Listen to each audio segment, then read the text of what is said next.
Hi everyone, welcome back to the channel. Today I wanted to show some information that is not exactly related to an i3, but I think many of you are interested in energy efficiency based on some of the views I've had on like solar powered charging and whatnot. One of the problems I ran into just recently is I discovered that my natural gas cost on my power bill has gone up by almost double, and it's because of the natural gas costs going through the roof. So because of that, I really wanted to spend some time to try to reduce that, and I thought I'd share that information with you in case you find it something you might want to pursue also. So here's a graph of the natural gas cost in the last few months, and you can see that the cost of natural gas has gone over $2 per therm, which is about 29 kilowatt hours. And the trend is not looking good as well. It's continuing to go up for the cost of natural gas in the US.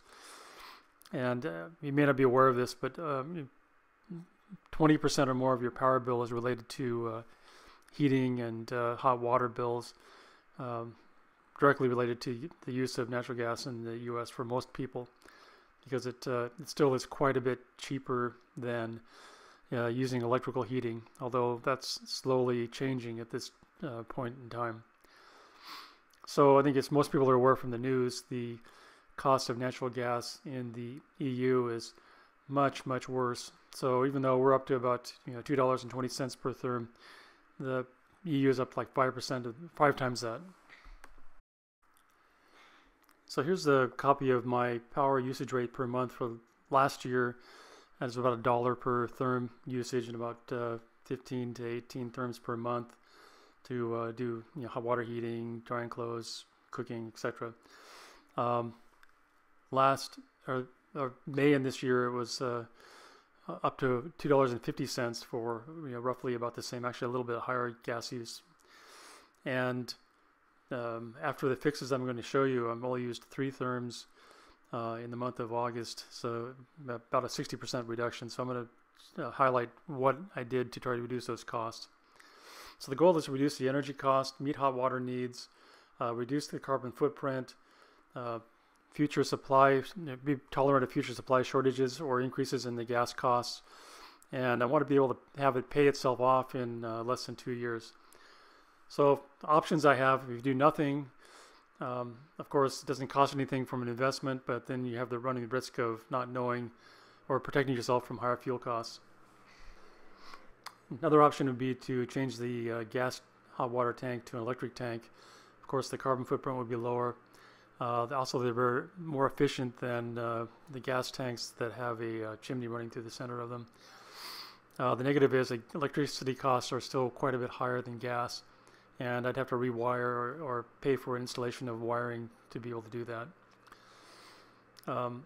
On-demand hot water heaters are more efficient because they don't have the temperature losses overnight, which turns out is quite significant. It can be up to 25% heat losses. But the flow rates are also very low. My daughter has one, and the flow rates are not sufficient. And the pilot lights still use power. Electric on-demand units can use 12 to 36 kilowatts demand, so you need to have pretty beefy wiring in your house to be able to handle that. And again, electricity costs are still higher than gas costs for the equivalent amount of energy. As I mentioned, a therm is 29 kilowatt hours roughly, and for $2 versus anywhere from 20 to 50 cents to 60 cents for electricity. Another great option is a heat pump tank that uses the heat pump to move heat instead of actually heating up the water. It can be 2 to 3 times more efficient than just electrical heating. It does require a large space, however, to pull the heat from, so you have to be aware of that. Negatives are it's 5 to 6 times the cost of a regular heater. Doesn't work well below 40 degrees, and you may have to have a resistive heater as a backup in cold temperatures. So payback is iffy. Finally, solar hot water. It's possible to get 60% reduction in your energy use, and you can use existing tanks as a backup if it's cold weather or no sun. Winter performance can be a little bit of an issue depending on where you live and the cloud level. And paying back for systems is not great unless maybe we can do a DIY configuration, which is actually what I'm going to talk about. So solar thermal panels are like 90% efficient versus solar PV panels only 15 to 20% efficient in converting the sun's energy into heat. And with a solar system, you also have losses with wiring, losses in batteries and conversion. So it's not the best way to go. So you have to have a way bigger surface area.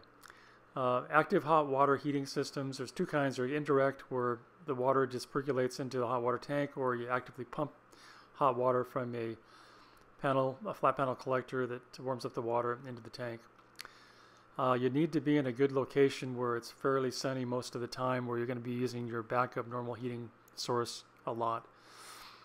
So there's actually a pretty big area where it would be beneficial to have these types of units, not only in the US, but in the southern to central parts of Europe is also could be usable with a fair amount of efficiency improvement. The issue I ran into was looking at the cost of installing a solar hot water system. Can be anywhere from $6,000 to $9,000, which means you have a payback of more than 14 years if that's the case. So I found a small company called Heliatos that makes units for RVs and other portable units, and the panels are about $180 a piece, and they only weigh about 12 pounds as well. So did some calculations on what it would take to put together a system based on that, and it looked like for around $600 I could get a payback of roughly 17 months to doing a DIY installation. So that seemed kind of feasible. So one thing I did was went and got a panel and did some testing. So I got a foam box with some water in it and looked at the efficiency. There's also, this is a great site that showed some basic calculations of how much power you need to raise 40 gallons of water by 20 degrees, or what the power rate would need to be in order to warm the water up in 4 hours, let's say. So you're looking at roughly 2 kilowatts and at a rate of, or 2 kilowatt hours at a rate of about 500 watts. So based on the feedback from the testing of the one panel, it looks like it is feasible to warm up the water with 3 of these panels within 4 hours, based on the rate that I was warming up the water in my small test. That would allow the use of about 13 gallons of water and still maintain temperatures within the range that we're looking for. Did a small rack and combined these 3 together against some aluminum angle to mount it. And again, I mounted it on the roof. I moved it up piece by piece and assembled it, so it was only moving 10 to about 12 pounds to put it on the roof. Also need a solar panel to pump, to actively run the pump. And the beauty of this system is that the pump only runs when it's sunny, when the panel is generating hot water. So down inside of the garage, did a test to make sure the pumps were working with the solar panel and generating water, pumping it up to the roof and back down, and everything was looking pretty good. So here it's just showing that I was going to plumb into those couplers with T's and isolation valves on both the input and outputs, and so where the pump is mounted as well. And again, insulate everything because you don't want to lose the heat that you're generating. And that's what it looked like once it was fully installed. So over the past few weeks I was collecting data, and it varies depending on how much water was being used, how many showers were and clothes were being washed, and so forth. But I was holding it around the 120 degrees. I had one day where there was a tropical storm that came in and was very heavily overcast, and you can see that particular day did not produce very much power. So solar hot water panels do require direct sunlight to be able to work. This is just showing that there's a barrier I put on the top of the solar panel, and it's shading the top cells. That's because when the sun angle is low enough, I wanted to shut off the pump while before I pump any cold water back into the tank. So here's the actual gas use rates over time, and you can see I was burning about 0.44 therms per day, and it got down to about 0.23 therms per day here before the making of this video, so maybe a little bit more to gain. So learnings, does solar hot water work? The answer is yes. Does it work on overcast days? Not very well. Did I actually save on gas? The answer is yes, quite significantly. I did add low flow showers and shower heads and faucets to reduce the overall system size and water use. It also looks like clothes drying and cooking is not insignificant use of the gas that I consume on a daily basis as well. You want to shoot for around 120 degrees Fahrenheit as kind of an optimal to reduce the heat losses.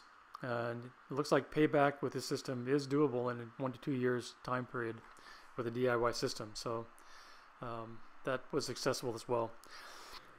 So there were some learnings. One was I added another panel to get up to 20 watts of solar power to make sure I was pumping efficiently to the tank even under lower light conditions in the morning and the evening to maximize the amount of heat that I'm storing in the tank. I also added a buck converter to the output of the solar panels to hold the voltage at 12 volts so it would not burn out the motor if the voltage spiked to 20 volts, which those panels are capable of putting out. Another problem was my roof pitch next to where my hot water tank was is facing east to northeast. So I get good morning sun, but I don't get afternoon sun. And obviously, as the winter approaches, I'm not in an optimal orientation. So I may have to add another panel. If I moved to a south-facing location, then the distance would have been so great I'd have to add another panel anyway. Another issue was this is an open loop where it actually pumps the hot water up to the panels and doesn't have a closed loop with a solution that won't freeze. So because of that, I've got a temperature switch that will activate at 32 degrees and run for a few minutes because I do get frost here at least a few days a year. Finally, this is not a sponsored video, but I do have an affiliate link for the company that makes the panels. So if you are interested, please use the affiliate link. That'd be great. And that being said, thanks for watching this video. If you do like content that's a little bit off the main topic like this, please let me know in the comments. And again, thanks for watching.